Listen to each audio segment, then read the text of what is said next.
Hey guys, I'm Natalie Hodge. Welcome to SnapComms, where we bring you news in a snap. On Wednesday, September 26th, persons in the territory will be able to vote in a special mock elections.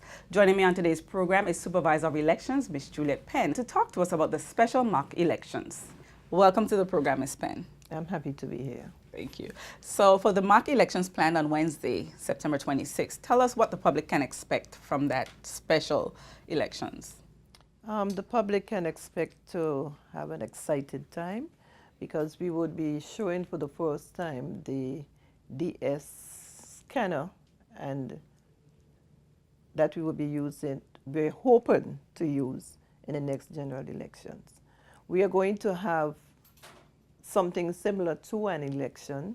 We would have the ballots, we would have everything. We would have the presiding officers, the returning officers, and we would also be using the e-book for the first time. So talk to us about what the e-book, what is that? The e-book is what we normally call the poll book. That's when you come into the room, when you're asked to give your name, your address, your occupation, and then it's written down into the book, into the poll book by the poll clerk. So now instead of writing, we would just simply go into the database, pull up your name, and check you out along with your ID. Okay. So what are the major differences expected with the tabulator compared to what we now experience after election?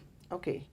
With the tabulator, we'll be able to know the results within minutes, or, we would take some time to get everything in order, and we would wait for all the jump drives to come in, because we would no longer have to wait for all the ballots to come. The ballots would be there as well, but we'll be using a jump drive and simply put it into a machine.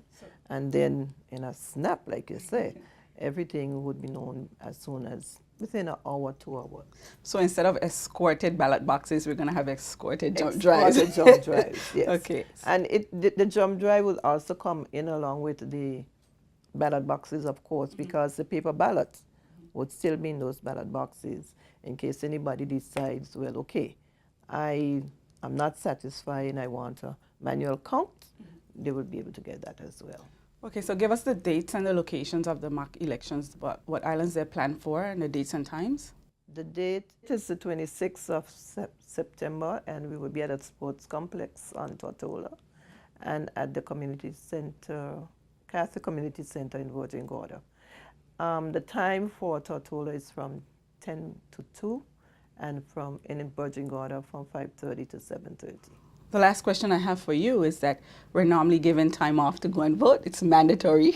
Are we going to have this mandatory time off to do this mock elections? We are hoping that people will come around. We did it around that time because, there are persons who may be off that day, persons who may not be working, and then you have, the lunch hours are staggered between 12 and 2. So you're hoping that people would come on their lunch hour. Okay.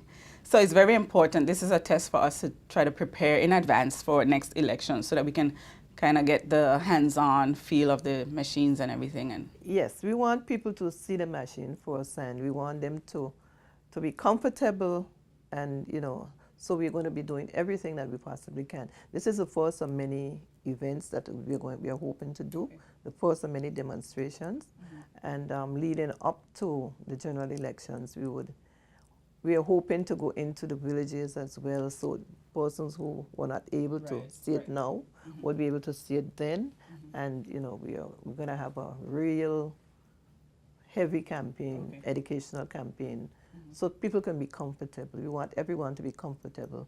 We want them to trust the system, and this is a similar system that is used in the U.S. Virgin Islands. All right, well, thank you for coming on the program to explain to us about the mock elections as planned for Wednesday, the 26th.